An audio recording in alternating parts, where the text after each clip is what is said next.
Ang sumilawang pagsusulit ay pagluluto. Pagluluto?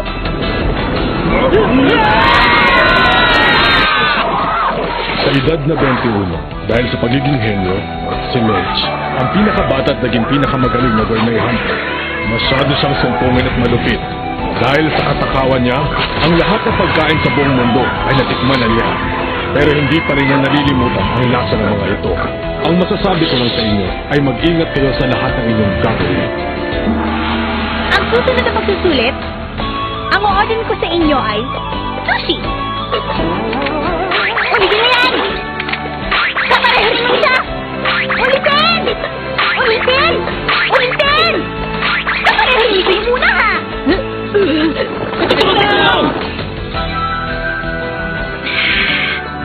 Sorry, nabusog yata ako sa kinain ko.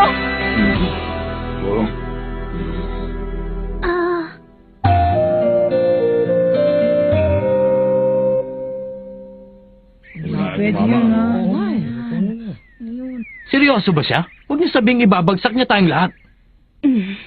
Isa itong malaking kalokohan. Hindi to totoo. Hindi maaaring tapos na ang pagsusulit. Ano naman yan? Di pwede to. Ang sabi ko'y wala akong pakialam. Basta sabihin mo na lang sa kinauukulan na lang ng sinabi ko sa'yo. Hindi! Ang resulta Pagdating sa pagkain, nasisiraan talaga ng bait itong partner ko na si Mench. Kuhara! Mabuti pang tumahimik ka na lang dyan! Totoo kaya talaga ito? Sa akin pa rin ang huling desisyon sa pagsusulit nito. Bakit? May reklamo kayo? Hindi ako papayag. Ako rin, isa itong kalokohan. Babagsak na tayo ng dahil lamang sa hindi tayo marunong magluto. Baka hindi ko mapigilan ang sarili ko sa baba ito. Naku lagot, sigurado itong isang malaking kaguluhan. Tama na! Basta hindi ko babaguhin ang aking desisyon. Dahil walang sino man sa kanila ang nakapasa sa pangalawang pagsusulit. Teka lang po, sandali. Bigyan niyo pa kami ng panahon. Anong ginagawa mong bata ka? Akin na nga yan! Kailangan ko pong makapasa sa pagsusulit na to dahil kailangan ko makita ang aking ama. Ganun ba? Pasensya ka na lang, bata. Pero alam mo naman na ako pa rin ang tagapagbigay ng pagsusulit, kaya ako lang ang makakasabi kung sinong nakapasa. Maliwanag na ba sa'yo yun, bata? Oo naman. Kaya nga bakit hindi mo pa kami bigyan ng isa pang pagkakataon sa pagsusulit? Kapag sinabi kong hindi, hindi! Kaya tapos na ang pagsusulit para sa taong ito! Ano bang hinihintay niyo? Magsiuwi na kayong lahat! Hindi ako makakapayag dyan. Hindi ko matatanggap ang sinabi mo. At uwi na lang isang talanan. Masyado naman yatang madaling mapiko ng batang to. Ano? Alam mo, ang mabuti pa, subukan mo na lang ulit sa isang taon. Tumigil ka dyan! Ang gusto kong mangyari sa akin ay maging tunay na hunter at hindi isang tagapagluto. Ang pangarap ko ay maging isang blacklist hunter.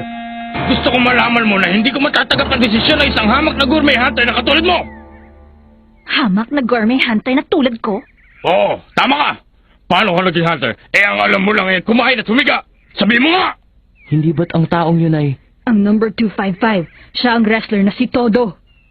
Hindi ko matatanggap sa aking sarili na isang hunter o tagapagbigay ng pagsusulit. Kahit ang iba pa mga tao dito ay siguradong hindi rin maniniwala sa'yo. Huh?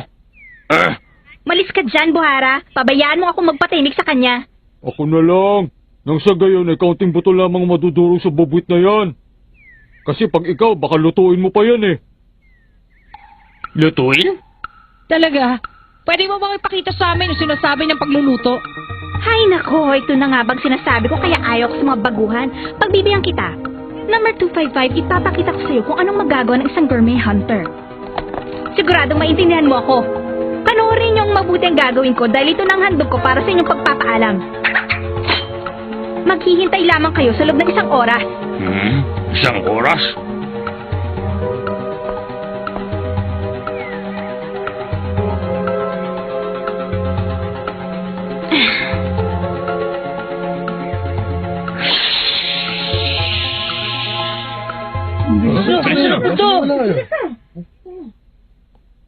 Lumilihis na yata ang takbo ng sitwasyon sa dapat itong puntahan. Lalo tuloy akong ginaganahang makita ang susunod na eksena. Ano ho ang gagawin natin? Binabaan yata ako ng telepono, mukhang mainit ang kanyang ulo. Masyado talaga matigas ang ulo ng batang yan. Sana hindi niya baguhin ang kanyang desisyon ng walang magandang rason. Pero sa tingin ko po ay hindi yata patas ang desisyon na ginawa niya. Ang pagsusulit na yan ay para makita kung sino sa kanina ang malakas ng pakiramdam sa pamamagitan ng pagluluto. Oo, kaya alam mo, huli na lahat eh. Napakarami talaga matitigas ang ulo sa mga alaga nating hunter. Dahil sila ang namamahala sa pagsusulit, masyado nilang hinihigpitan ng mga aplikante. Kung sa bagay, dati nagkaroon din ng pagkakataon na walang nakapasa dahil sa tagapagbigay ng pagsusulit. Pero sa pagkakataong ito, ang desisyon ni Mitch ay nakikita kong problema.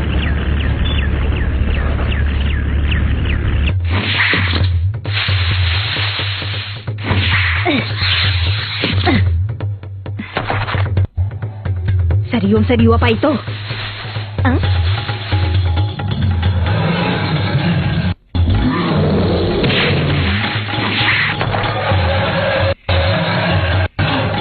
Ayos na!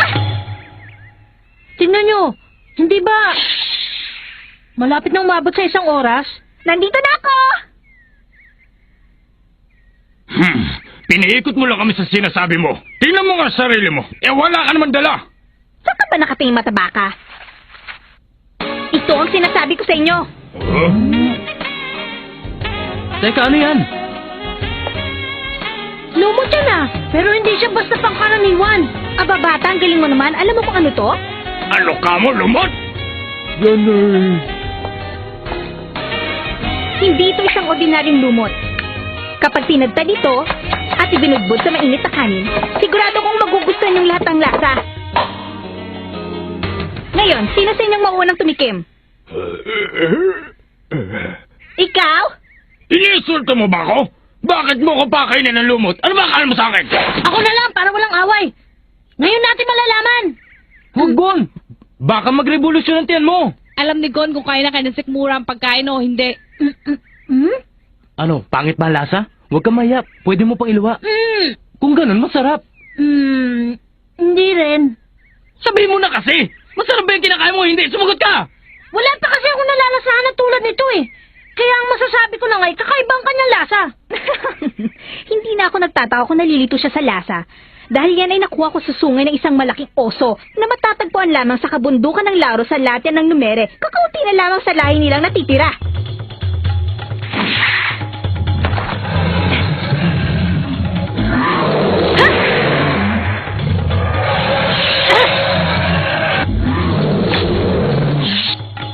Bata, alam mo ba yan ang pinakabihirang putahe na kinababaliwan ng lahat ng mga gourmet hunters sa buong mundo? Kaya niyang patunayan na siya nga ang pinakamagaling na gourmet hunter. Teka lang, sandali.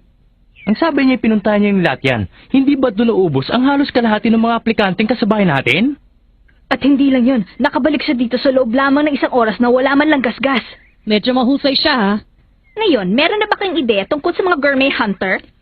Kailangan ko matikman ulit para masabi ko kung anong lasa. Tumigil ka na nga nakakakain dyan, bata! Baka hindi mo alam kung gaano kahalaga yan! Wala akong pakailan kung kaano kahalaga yan. Pagdating sa pagkain, ang inisip ko lang ay malagyan ng aking sikmura. Ang mga gourmet hunter na tulad mo masyadong maarte sa panlasa ay nag-aaksaya ng panahon at ginagamit ang pagiging hunter. Wala pala talagang kasing kitid ang isipan mo. Ano sabi mo? Kahit na sino sabi na hindi makapapahid, ay babagsak mo ng ganun-ganun lang! Manda kang babae ka. Matapos ito ay kakalad ka rin kita papunta sa mga tagapamahala at sasabihin ko sa kanilang wala kayong karapatan dito. Gawin mo kung anong gusto mo. Tumigil ka, babae! Ikaw?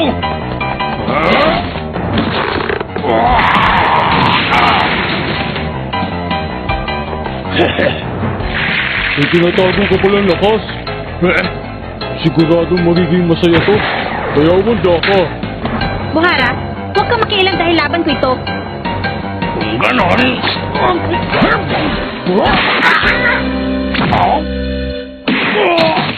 Ipagpipilitan mong sarili mo para maging isang blacklist hunter? Huwag mo nga akong patawanin. Pwede ba itigil mo ng kalokohan mo? Ang pinaka-importante sa lahat ay meron kang kakayahan sa pakikipaglaban. Panindigan mo ang pagiging hunter at masasanay ka rin dito. Miss Mench, itigil mo na yan.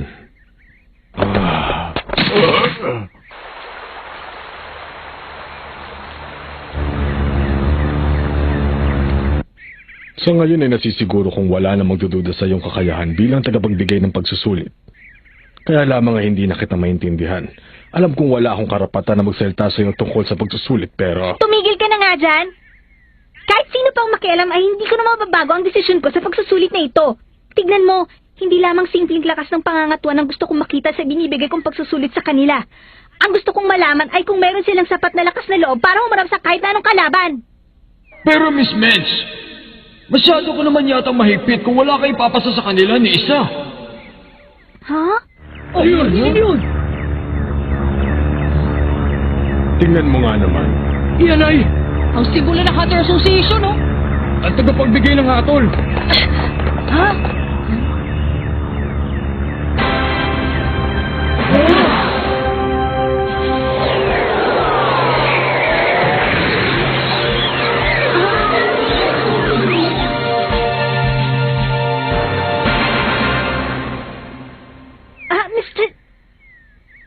Mr. Chairman.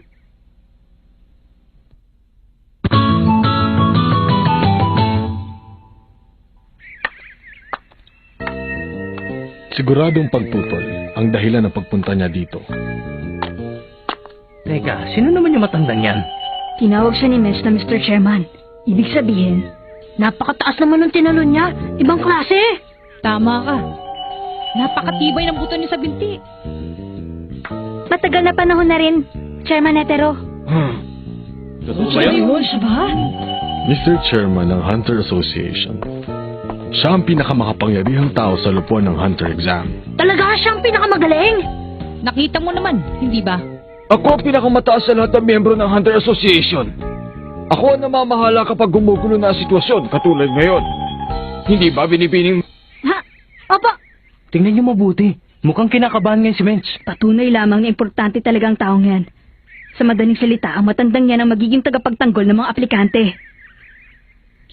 Gusto mo mapatunayan kung talaga meron silang sapat na lakas ng loob para humarap sa kahit na anong uri ng kalaban. Tama ba sinabi ko, Binibini? Tama po yun. Ang pagtutol ko ay hanggang doon na lang. Dahil sa ganong layunin palagay ko ay nabibigyan ko sila ng mas mahirap at mas nararapat na uri ng pagsusulit. Yun ang iyong palagay. Ang mga aplikanting ito ay pinag-aralan mo lamang doon sa bagay na yon. Pagkatapos umabot ka na kagad sa konklusyon. Sa madaling salita, ang konklusyon mo ay wala sa kanila nararapat. Hindi. Dahil ang iba po sa kanila ay masyadong minamalit ang mga gourmet hunter. Hindi ako nakapagpigil. Noong oras na yun ay mayroon ding nagbunyag ng formula sa lahat ng mga kalok sa pagsusulit kaya nainis ako. Kaya naman hindi ko napigilan ang aking sarili at yun ang naging desisyon ko. Kung ganun, sa madaling salita, ay alam mong hindi patas ang ginawa mong desisyon. Tama ba ako? Opo, pagdating sa pagluluto ay hindi ko mapigilan ang sarili ko. Kaya hindi po ako nararapat dito. Pasensya na. Napakatapat mo talagang bata. Ang nakikita ko sa iyo bilang tagapagbigay ng pagsusulit ay problema. Pero nauunawaan kita kapag tinitingnan kita bilang pinakamagaling sa lahat ng mga gourmet hunter. Dahil naipapakita mo ang tunay mong damdamin sa pagluluto, Iha. Mr. Chairman. May naisip ako. Bibigyan natin sila ng isa pang pagkakataon. At ikaw pa rin Binibining Mensch ang inaatasan ko sumuri sa kanila. Pero sa bagong proyekto, gusto ko sana ay makilahok ka sa kanilang pagluluto para may pamalas mo ang iyong galing bilang hukom. Gusto mo ba yun? Sa palagay ko sa gagawin natin ito ay makakasundo mo na lahat na aplikante. Ano? Nabay na rin. Ayos! Kinabahan ako kanina. Akala ko ano na mangyayari. Pero susubukan pa rin nilang kakayahan natin sa pagluluto at hindi ito magiging madali. Meron pang isang pagsusulit. Oo, di masaya ka na. Oh!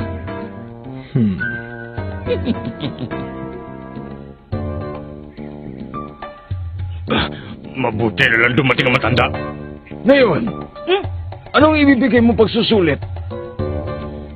Ano nga kayang maganda? Alam ko na! Ang susunod ay nilagang itlog! Ayos yan! Ang susunod daw eh. Nilagang ito? Mr. Chairman, maaari niyo po ba kaming dalhin sa bundok na yon? Yun lang ba? Aba, hindi yun magiging problema. Kailangan kong gawin ang lahat para makapasa sa pagsusulit na ibibigay niya.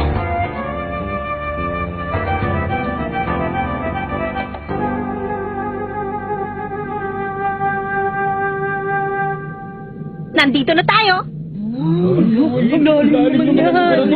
Nakakatakot. Napakadilim. Ano kayo meron sa ilalim niyan? Huwag kang mag-alala. Sa baba ay merong malalim na ilog. Paano? Mauna na ako? Bumaba siya para kumuha ng itlog ng Spider Eagle. Dahil sa gitna ng biyak na yan namumugad ang mga yun. Ang itlog ng mga spider eagle ay nakasabit sa kanilang sapot para maprotektahan laban sa ibang uri ng halimaw na kumakain ng itlog nila. Isang itlog lamang ang kukunin niya at babalik na rin siya kagad dito. Ganitong uri ng itlog ang ilalaga natin. Dapat ay maging maingat kayong lahat. Dahil ang ilig sa ilalim niyan ay masyadong malakas ang agos, dadalhin kayo niyan sa dagat na walang hintuan. Napakayabang talaga ng babaeng to. Sino ba naman ang may matinong pag-iisip na tatalo dyan? Ay, mabuti naman. Ganito talaga ang hinihintay ko. Mas madali ito kaysa tumakbo ng mahaba at magluto ng katutubong pagkain. Sang-ayon ako. Paano, mauna na ako? Ha! Ano pang hinihintay nyo? Ayun na! Eh kayong lahat, susuko na ba kayo? Kailangan din ng tapang para umayaw. Huwag kayong mag-alala, may susunod pa sa isang taon. Hindi ako susuko.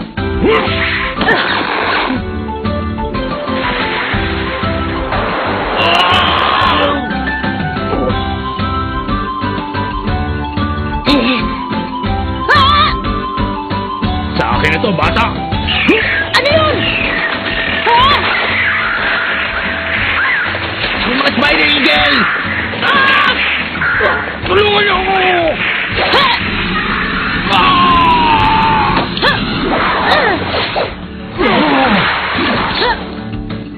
Gon, ayos ka lang ba? Oh! Walang problema! Oh, Kakaiba naman yung batang yun. Bilib ako sa kanya. Kailangan mo mag-ingat sa mga ginagawa mo. Ayos lang ako, Loryo! Tapos lang pagkuha niyo ng pagkain. Ngayon, ipakita niyo na sa akin ang mga nakuha niyong itlog. Isipin niyo na kung anong gusto niyong isipin. Basta ang itlog na yun ay akin. Ang daya niya. Hindi ako papayag. Minahon ka lang dyan.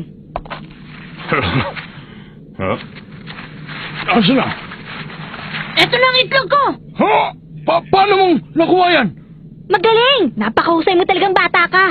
Pero bakit mo nga pala isinugal ang buhay mo at bumalik pa dun para lamang iligtas ang matabang yan? Kasi... Narinig ko sabi niya, tulungan niyo ako. Diretso kang sumagot, bata. Napakasimple sa bagay eh. Bakit pa nga ba? Gon, ang kulit mo talaga. Masyado pang maaga para magsaya. Ang pagsusulit ay hindi pa natatapos dito sapagkat ilalaga pa rin ninyo ang mga itlog na nakuha niyong lahat. Alalahanin nyo, ang nilagang itlog ay tulad din ng ibang pagkain kaya dapat lamang na maayos ang pagkaluto. Pero hindi ibig sabihin na basta na lamang ang paglagang gagawin nyo na gaya ng ordinaryong itlog. Siguro naman ay hindi ko na kailangan sabihin sa inyo na babantayan ninyo ang pagluluto. Pag kulang sa luto, bagsak ka. Hindi pa kaya eksakto yun? Hindi, konti pa. Eh kung ordinaryong itlog na, hindi ko kayang lutuin. wow! Ano sinabi mo, wow? Oh? Ibig sabihin, luto na yan! Kunin na! Huh? Ay nako, paano naman hindi nila malalaman? Ito ang ordinaryong itlog at ito ang itlog ng spider eagle. Tikman nyo. At sabihin nyo kung anong pinagkaiba. Ang sarap! Oo, hindi siya maaari kumpara ko sa ordinaryong itlog lang. Ang klase nga talaga ang itlog na ito. Masyadong masustansya. Parang ice cream na tutunaw sa aking bibig. Habang kinakain ay parang nakukuha natin ang lakas ng mga spider eagle. Oo, hindi pa ako nakatikim ng ganito nilagang itlog. Kahit itaya mo ang sarili mong buhay, ay ayos lang para sa itlog na to. Mas gusto kong lasa nito kaysa doon sa kanin na nilagyan ng putik. Lumot ang nakalagay doon, hindi putik. Lumot yon, bata, at bihirang-bihira ang pagkain na yon. Ginong todo, saan nyo na lang po itong kalahati? Sige. Ang sarap. Napakasarap niya. Hindi ko akalain na ganito pala ito kasarap. Kapag nakahanap ka ng masarap na pagkain na hindi pa natitikman ng kahit na sino man, makakaramdam ka ng pambihira at kakaibang kasiyahan na parang nakahuli ka ng isang kilabot na kriminal o nakahanap ka ng isang baon na kayamanan. Kaya kaming mga gourmet hunter ay isinusugal din namin ang aming buhay kagaya ng iba.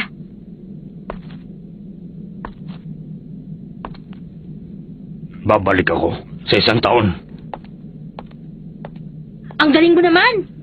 Nakakalimutan mo yata na ako ay isang henyong gourmet hunter. Kaya kailangan kong patunayan sa inyong lahat yon. Hindi ba, Chairman Netero? 42 tao ang nakapasa. Binabati ko kayo. Ang menu ni Menchi ay hanggang dito na lang. Yay!